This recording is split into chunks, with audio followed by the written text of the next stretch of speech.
Okay, we're not finished yet. I need you to really understand why it's so important to be in Bruges. While I'm doing more research to find out what's happening with Brexit, I want to get to the roots of it. What's happened? What is Brexit? What is the roots of Brexit? And I realized that the roots of Brexit was set in place by none other than Margaret Thatcher, who made a speech where? In Bruges. And I'm like, what the fuck? Sorry for swearing. Okay, don't print this head, Bruges dark blood. Rastas don't swear. Anyway, I was like, whoa, look at that. So I went to observe what it was that Margaret Thatcher had said, and I come to understand some of the things that she's saying, and I come to have some sympathy for some of the things that she's saying, because to a certain degree, we all need to be nationalistic.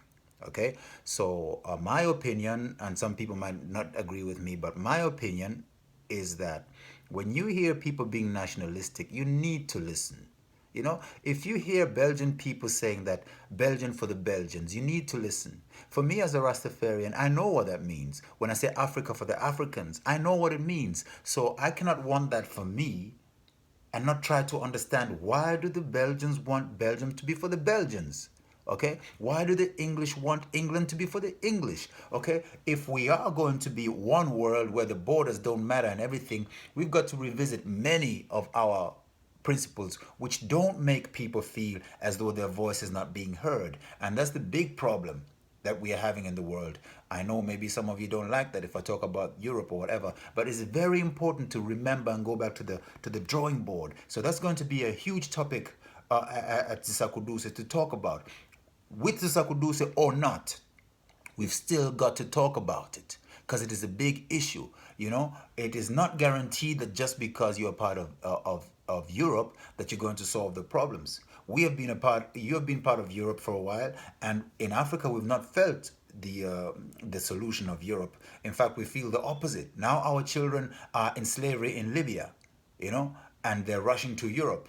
Why is Europe not telling them that, look, this is not possible. We need to help you do what you need to do in Africa and stay in Africa and all those things, you understand? So if they can say to Africans that Africans must stay in Africa to solve the problem, then they cannot turn around and say that, oh, England must not take care of England.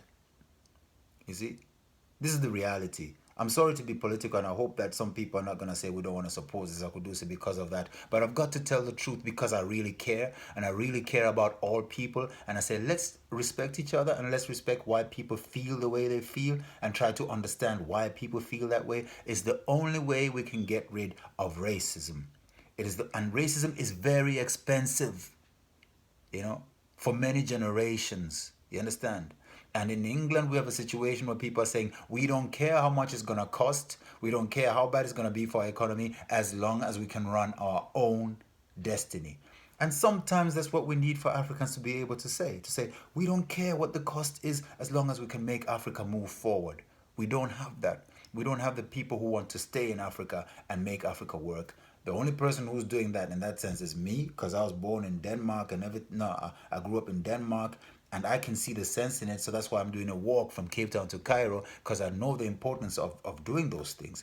But while I'm doing that and knowing what's important to me, I can recognize it in other people.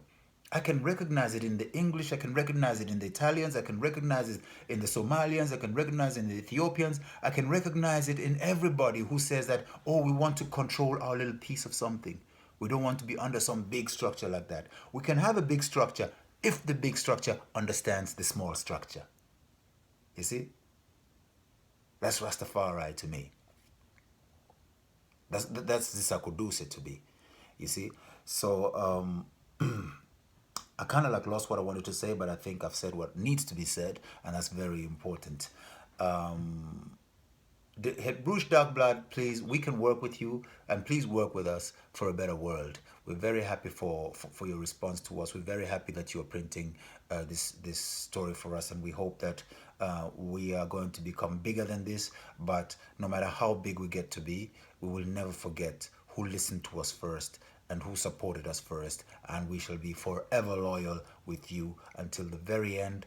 And when we change the world, we shall say, look, we did it together in Bruges. All right? Zisakudutse. Thank you so much. Oh yeah, now I remember the other thing. Ronnie mentions the reggae artists and the reggae bands, the whole reggae scenario and everything. And the music industry is the music industry. We have Cool Mom Records, which looks at certain aspects of the music industry that we want to change and make more positive and beneficial to our communities. I don't want to start talking about that because I'll talk forever. But many of the musicians in the industry know this story from the inside and they appreciate what we're trying to do. So they have given us a lifeline, not a deadline, a lifeline for the 6th of February to prove that we can pull the money in together for them to commit to Zisakudutse. If not, they've got other places where they can go and try and make their money. Okay? And so I don't want to mention the names too much. Ronnie is the person who's sitting with the artists. He's sitting with the contracts. He knows what he has discussed with them. But there's been some feedback between me and some of them, which shows that they're interested in what we're trying to do. Okay, so, but at the very center of all of that is Empress Menen Foundation. Askale Selassie, there's a beautiful video that I've got where I'm talking with her. She's actually somebody who worked with the great Bob Marley, and she was responsible for the publishing side of Tough Gong Records.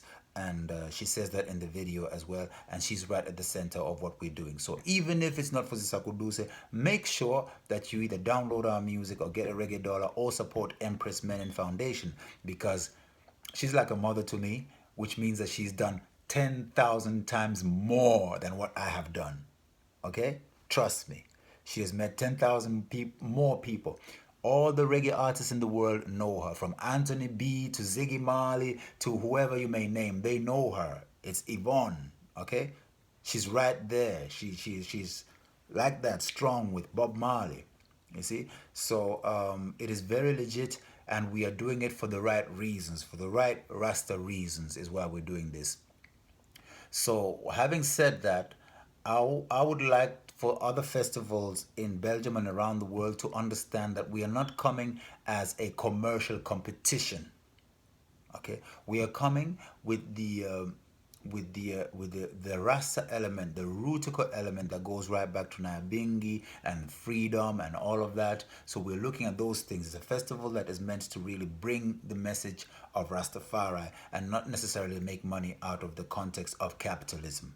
Okay, so in that sense, we really want to cooperate with all the people who have been promoting reggae music so far. Okay, we want to look at everything, and if anybody's made any mistakes, we want to forget those mistakes and get it right, so that a lot of the artists and the musicians can really benefit from this music that they have created. You know, we are happy that it's come under UNESCO, because under that, guys, we can work with whoever's representing reggae in Jamaica under the UNESCO platform. And Mama Askale Selassie, I volunteer her to be there because she fulfills everything that has to do with UNESCO, from women's rights, children's rights, and working with the music and representing Rastafari.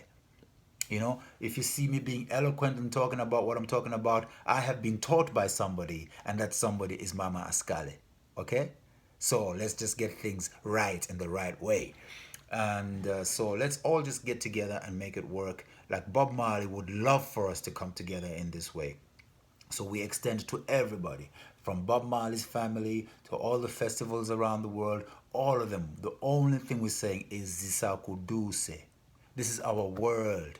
Don't let it pass you by. Zisakudutse. Okay? Ziggy Marley, Zisakudutse.